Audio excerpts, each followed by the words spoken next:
La nouvelle est tombée. L'attestation villageoise délivrée par les chefs coutumiers vit ces derniers instants. À partir du 1er juillet, une date à retenir. Le ministère de la Construction, du Logement et de l'Urbanisme va mettre en route l'attestation de droit d'usage coutumier.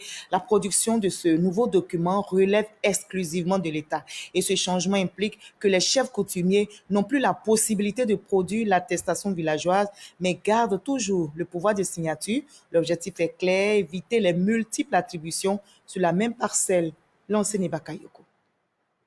À partir du 1er juillet, l'attestation villageoise délivrée par les chefs coutumiers et à la base de la quasi-totalité des litiges est remplacée par l'attestation de droit d'usage coutumier. L'attestation de droit d'usage coutumier, c'est pour mettre fin aux multiples attributions sur la même parcelle.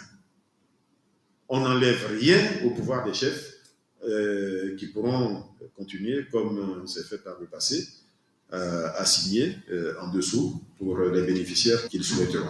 Cette attestation de droit d'usage coutumier, document sécurisé, est donc exclusivement produit par les services du ministère de la Construction, du Logement et de l'Urbanisme. Ces attestations-là sont infalsifiables. Elles sont en un seul exemplaire. Elles ne peuvent pas faire l'objet de transactions en dehors du ministère. Parce que si vous vous trompez sur un papier, vous devez revenir vers nous. On va vous le donner, un papier de remplacement. Si vous devez céder à quelqu'un, vous allez venir vers nous pour faire un abandon de droit. Ou aller devant un notaire si le titre est déjà obtenu. Nous essayons de sécuriser pour nos populations qui aujourd'hui, malheureusement, comme je dis, sur la base de la simple attestation, décaissent souvent des dizaines de millions de francs CFA pour se retrouver devant des litiges.